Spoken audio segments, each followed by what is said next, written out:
You know that split-second moment when everything you thought was normal cracks wide open, and you realize you're standing at the crossroads of utter disaster or something extraordinary? That was me, standing in my doorway, looking at two cops flanking that HOA tyrant with her smug, "I've got you" smile. I stood there, shotgun cases in hand, and it hit me. I was about to have the worst day of my life, or the one that changed everything. And no one had any idea what they were really dealing with, starting with me. But before I give you that highlight reel moment, let me take you back to how she, yes, that witch, managed to turn my quiet, cover story life into a psychological battlefield. If you're watching this, drop your city in the comments so we know where our witnesses are. Trust me, you'll want to see how this all unfolds. I used to feel so safe in my neighborhood. Every morning I'd load my high-end camera gear into the truck and wander off into the wilderness, pretending to pursue wildlife photography. But I wasn't fooling anyone, especially not myself. After 12 years in the Marines, followed by my work as a federal wildlife inspector under the cover of freelance photography, I'd seen enough to know when someone was actively watching. And lately, the curtains that twitched across the street whenever I drove off, the lonely neighbors working in their gardens when I came home, they weren't random. It was deliberate observation, methodical and coordinated. And once I sensed that kind of surveillance, my training kicked in. Track the escalation, anticipate the attack. 3 months before that door opened, I thought I had it made. I'd set up my cover story as a polite photographer, in the kind of quiet, upscale Colorado neighborhood where people kept to themselves and no one asked questions. I'd arrive in my beat-up pickup, tripods and camera bags in the back, say I was heading into the mountains for some wildlife shots, and the neighbors just nodded and waved. Perfect. That was until Jessica Hartwell got elected HOA president 6 months ago, fresh out of a job in real estate, 30-ish, suddenly wielding power without a real clue how to use it. The clothes she chose reached parody level. Bright yellow crop top with dingy pajama bottoms like she was color-blocking failure with chic ignorance. But it wasn't her outfit that unsettled me. It was the way she started cataloging people. Not making friends, but auditing schedules, asking pointed questions. That's when my instincts lit up. I was dealing with something deeper than nosiness. The first time she knocked on my door, uninvited, clipboard in hand, I braced myself.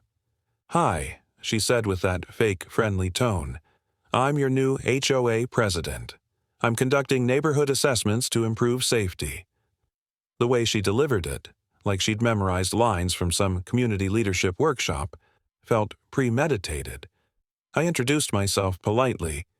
"Just drop paperwork in the mailbox if you need anything," and thought she'd leave. But she stepped forward, pinkies pointed, sneaking a peek into the house with that smirk. "I see a lot of expensive equipment. Running a business out of your home? Because zoning rules are very strict here." That wasn't small talk, it was an interrogation. I deflected. "I do nature photography. I hunt and camp sometimes, so I keep some gear around." Her eyes lit up. She whipped out her phone and typed like she found a smoking gun. "You know, we have rules about hunting weapons in this family-friendly neighborhood," she said, turning up that predatory smile. I responded coolly. "All firearms registered, stored per federal law." And still she snapped photos of my home like she expected to charge me criminally for having normal, legal gear. Then she made a call at the end of my driveway, pointed back at the house, and looked triumphant. She'd just declared psychological war. Next day came the letter. Official-looking HOA letterhead demanding surrender of my firearms for inspection by the HOA. The letter was dripping with legal-sounding threats about community safety and property values. I reread it 3 times. Where'd she get that stationery? And who told her she could inspect firearms? I did some digging. Fired from Pinnacle Realty 8 months prior for interpersonal conflicts. LinkedIn unchanged for years. On social, she'd been proclaiming effective leadership. And 2 weeks ago, a post about taking action against residents who don't understand community standards. One neighbor commented, "Leadership is serving, not controlling." Jessica fired back angry emojis. I noted that neighbor's name. Fast. That was my first hint I wasn't the only one she was pushing. I stayed quiet, but watched. Turns out she'd recruited helpers, an old man across the street snapping photos of my truck, a woman pretending to walk her dog, always with her phone aimed. Clumsy espionage, but noticeable. Then she escalated. She knocked again, this time with the HOA treasurer, both armed with files and false authority. I told them no inspection inside. HOA doesn't have that power. She threatened to involve law enforcement. Bold move. And, sure enough, early next morning, heavy footsteps in the driveway. Looked outside, cop car behind Jessica's rusted ride. My heart dropped. I opened the door. A jittery officer and Jessica outside, phone ready. Officer asked about military-style weapons and surveillance. I dropped my guard deliberately. I served 12 years in the Marines, now doing wildlife photography, sometimes under contract. Everything here is legally registered and federally compliant. His posture relaxed. Military service has that effect. She pushed, frantic. No probable cause, no unauthorized search, until she blocked his cruiser, demanding a search. The officer nearly arrested her for interference. That public meltdown, when the community saw her meltdown, changed everything. That night, a neighbor, one I'd seen before but never talked to, knocked with cookies. She'd seen it, warned me. Rodriguez's family got it worse, she told me. She filmed them flipping out to spin the narrative. You don't want to be that guy. She's collecting stories and selling them as evidence. She hinted at a community safety initiative she'd pitched to centralize authority, and I was the test case. Which meant I was more than a target. I was her project. Within 48 hours, my life slipped into chaos. Group chats lit up with urgent safety alerts about me, photos of my gear labeled surveillance tools, timelines of my comings and goings posted with insinuations. Neighbors took turns watching, recording, logging anyone who came near my house. Sleep felt impossible. Then I came home to trash mixed with planted ammo boxes, not mine, fake evidence intensifying the narrative she was building. I reported trespassing, but the responding cop quietly told me the calls all came from Jessica's number. And then she brought reinforcements.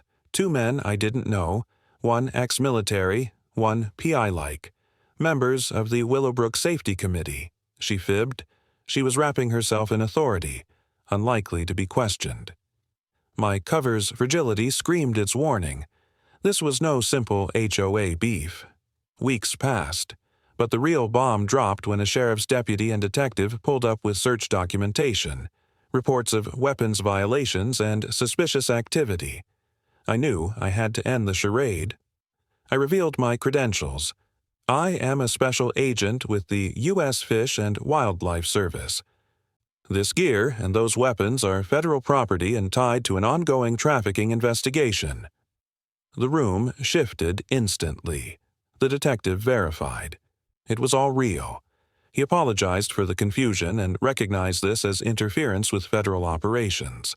Jessica's face went from exultant to pale. Her campaign had triggered real consequences.